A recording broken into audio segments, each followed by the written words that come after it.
ये ब्रह्मांड कितना बड़ा है ना, इसके समक्ष ये पृथ्वी भी मात्र एक बिंदु लगती है। अब इसी पृथ्वी पर हम कौन है, हमारा आकार क्या है, हमारा अस्तित्व ही क्या है। जब हम ऐसे सोचते हैं तो लगता है कि हम कुछ है ही नहीं। अब जब हम कुछ है ही नहीं तो हमें चिंता किस बात की है, भय किस बात का है, किससे भयभीत होते हैं। कौन है जो हमें मार सकता है, कौन है जो जन्म दे सकता है, जबकि आत्मा ना कभी जन्म लेती है ना ही कभी मरती। आत्मा बस शरीर बदलती। आप, मैं, हम सभी ये शरीर नहीं, हम आत्मा है जो परमात्मा का परम अंग है। इसलिए स्मरण रखिए, आपको बाहर नहीं देखना, स्वयं में देखना है, यहां झांकना है, आत्मा को पहचानना है। क्लेश, भय, चिंता, इससे स्वयं को दूर कीजिए, आप पहचान जाएंगे परमात्मा कौन। तो आइए और मेरे साथ प्रेम से कहिए, कर्म और फल। मनुष्य का ये स्वभाव होता है कि उसे अपने प्रत्येक परिश्रम का प्रतिफल चाहिए। अधिकतर बार तो इसी परिणाम की चिंता करते, कल्पना करते वो कर्म करते जाता है कि मैं ये कर्म करूंगा तो मुझे ये मिलेगा। उसकी कल्पना करता है जो ना उसके हाथ में है, ना उस पर उसका अधिकार है, ना ही वश है। वो केवल अपना कर्म कर सकता है, उसे क्या मिलेगा ये उसके हाथ में नहीं है। इसलिए आप भी केवल कर्म करते जाइए, फल की चिंता नहीं। स्मरण रखिए, जड़ और शाखाएं जिस प्रकार एक दूसरे से जुड़ी हैं, उसी प्रकार कर्म और फल एक दूसरे से जुड़े। जो भी आप कर्म करोगे उसका फल आपको अवश्य मिलेगा। इस फल की चिंता में कर्म का समय नष्ट ना कीजिए, क्योंकि जो व्यक्ति समय नष्ट करता है, समय उस व्यक्ति को नष्ट कर ही देता है। कर्म कीजिए निस्वार्थ भाव से, फल की चिंता ना कीजिए। और मेरे साथ प्रेम से कहिए, राधे राधे।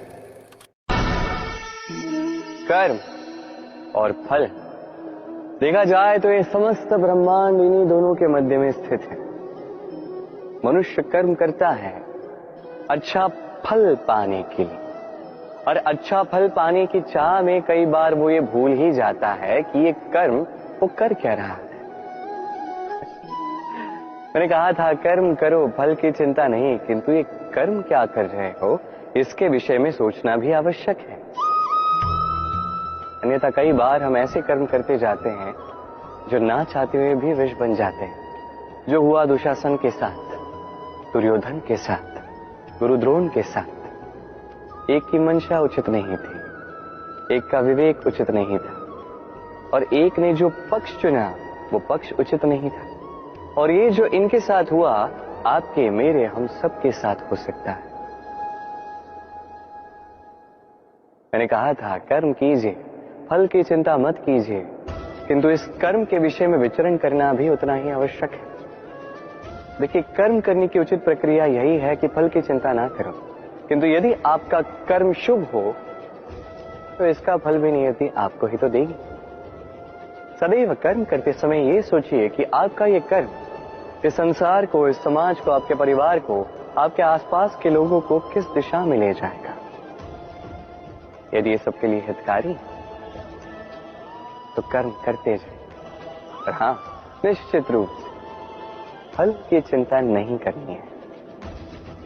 आइए और मेरे साथ प्रेम से कहिए, राधे राधे।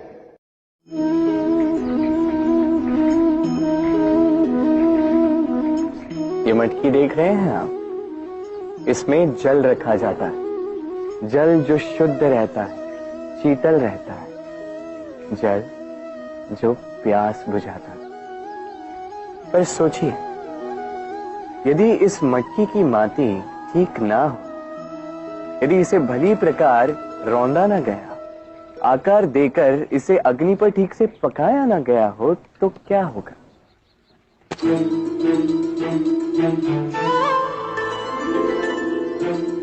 यही मन के साथ भी होता है, क्योंकि यदि प्रेम ये जल है तो इसकी मटकी है मन। मन रूपी पात्र में यदि विश्वास की माटी ना हो, यदि आंसुओं से उसे भिगोया ना गया, समय रूपी कुम्हार ने उसे आकार ना दिया हो और परीक्षा की अग्नि में उसे पकाया ना गया, तो प्रेम मन में नहीं ठहर सकता। तो यदि प्रेम को पाना है तो हृदय पर काम करना होगा और मन से कहना होगा राधे राधे। सूरज की किरणों से धरती जलती है, किंतु फिर भी वो अपना उपजाऊपन नहीं खोती। क्यों? काली ठंडी रातों में ठिठुरते हुए भी केवल एक दीपक को देख के व्यक्ति जीवित रहता है। क्यों? हर ओर बुराई देखकर भी मनुष्य जाति अब तक अस्तित्व में क्यों? इस क्यों का उत्तर है विश्वास। धरती को विश्वास है कि प्रचंड गर्मी के पश्चात वर्षा आए, इसलिए वो अपना उपजाऊपन नहीं खोती। सूर्य के फिर से उदय होने का विश्वास ही है जो हमें काली ठंडी रातों में जीवित रखता है। विश्वास कि जब पाप सीमा से आगे जाएगा मैं आऊंगा किसी न किसी रूप में। यह विश्वास ही है जो मानवता के अस्तित्व को बनाए रखता है। बोलने के लिए एक पल लगता है, सोचने के लिए कुछ घड़ियां, समझने बैठो तो महीनों बीत जाते हैं और सिद्ध करने जाओ तो जीवन कम पड़ जाता है। स्वयं पर विश्वास रखिए, स्वयं के कर्मों पर विश्वास रखिए, प्रेम पर विश्वास रखिए, जीवन में सुख अवश्य आए और मन प्रसन्न होकर बोलेगा राधे राधे। संसार में सबसे बड़ा, सबसे महान जीव कौन सा है? अब आप में से कुछ कहेंगे मनुष्य, कोई कहेगा सिंह, कोई कहेगा हाथी, किंतु नहीं, संसार में सबसे महान जीव है वृक्ष। वो वृक्ष जो हमें खाने के लिए फल देता है, जीने को प्राण वायु देता है, गर्मी में शीतलता देता है और सूख जाने पर भी हमें जलाने के लिए लकड़ी दे जाता है। अब आप सोच रहे होंगे कि मैं ऐसे अचानक वृक्षों की महिमा मंडित क्यों कर रहा हूं? मेरा संकेत इस वृक्ष से कहीं अधिक गुड़ है, उस बीज की ओर जो ना आपको फल देता है, ना छाया, ना ही लकड़ी, बस धरती के अंदर और नमी से लड़ता हूं। कुछ अंगुल नीचे बस जाता है एक वृक्ष को आकार देने के लिए। दीपक क्या है? साधारण सा माटी का पात्र, किंतु जल बाती लेकर जब जलता है तो समस्त संसार को मार्गदर्शन देता है, महान बन जाता है। अब समझे, यदि महान बनना है तो कुछ करना होगा। कोई अंतर नहीं पड़ता कि आप छोटे हैं या बड़े, कुछ करेंगे तो कुछ बनेंगे। आप चलना प्रारंभ कीजिए, कहीं ना कहीं तो पहुंचेंगे। निश्चल बैठने वालों का कभी कुछ नहीं होता। स्मरण रखिएगा, कुछ आरंभ करने के लिए महान होना आवश्यक नहीं है, किंतु महान होने के लिए कुछ आरंभ करना अति आवश्यक है। राधे राधे। एक शब्द है जो हमें कभी कभी या कहो कई बार सुनाई देता है, स्वार्थ। वो व्यक्ति स्वार्थी है, उसने स्वार्थ में आके ये बुरा कर्म कर दिया, आदि इत्यादि। देखा जाए तो संसार स्वार्थ को पाप का मूल मानने लगा, परंतु क्या स्वार्थ सच में बुरा है? नहीं। स्वार्थ ये शब्द बना है स्व से, अर्थात स्वयं, यानी कि जिस कार्य में केवल स्वयं का अर्थ हो, केवल स्वयं का लाभ चाप हो, वो स्वार्थ। अब प्रश्न ये उठता है कि आपका स्व क्या है। यदि आपके स्व में केवल आप हैं तो आप अवश्य स्वार्थी हैं। यदि आपके स्व में परिवार सम्मिलित है तो आप परिवार्थी हैं। यदि आपके स्व में अन्य लोग सम्मिलित हैं तो आप परोपकारती हैं।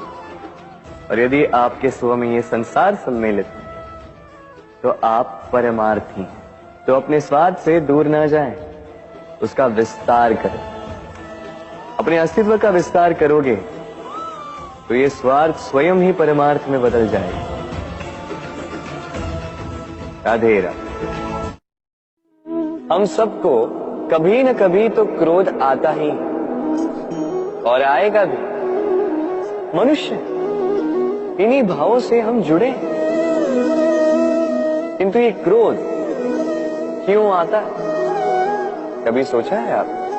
ये क्रोध तब आता है जब हमारे मन के अनुसार कुछ ना हो। जैसे कभी कोई हमारी बात ना माने या कभी हमें पराजय प्राप्त हो जाए।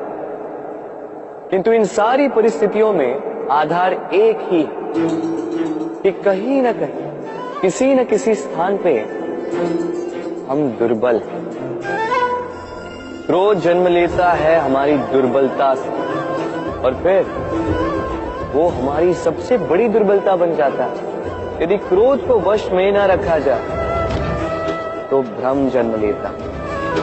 यदि भ्रम को वश में न रखा जाए तो विवेक व्याग्र होने लगता है। और यदि व्याग्रता को वश में न किया जाए तो व्यक्ति का तर्क ही नष्ट हो जाता है। सोचने समझने की शक्ति शून्य हो जाती है और फिर उस व्यक्ति का पतन हो जाता है। इसलिए अपने क्रोध पर वश रखें और अपने मन को शांत होने के लिए करें। राधे राधे। मनुष्य का स्वभाव है कमाना, संग्रह करना। फिर चाहे वो धन हो, नाते हो, संबंध हो या हो प्रसन्नता। परंतु क्या आपने कभी सोचा है नियति ने ये संग्रह करने की प्रकृति मनुष्य में क्यों डाली? एक बीज से पौधा पनपता है, उसके भोजन से फल संग्रहित होता है। क्यों? इसलिए ताकि वृक्ष उसे स्वयं खा सके? नहीं, बल्कि इसलिए ताकि वो भूखे जीवों में बांट सके। अब आप पूछेंगे कि इसमें वृक्ष का क्या लाभ? लाभ है, क्योंकि जो बांटता है वो मिटता नहीं। जो फल ये जीव खाते हैं वो उसके बीजों को वातावरण में बिखेर देते हैं, जिससे जन्म लेते हैं नए वृक्ष। उसकी जाति, उसका गुण, उसकी मिठास अमर हो जाती है। इसलिए स्मरण रखिएगा, अमीर होने के लिए एक एक क्षण संग्रह करना पड़ता है, किंतु अमर बनने के लिए एक एक कण बांटना पड़ता है। राधे राधे।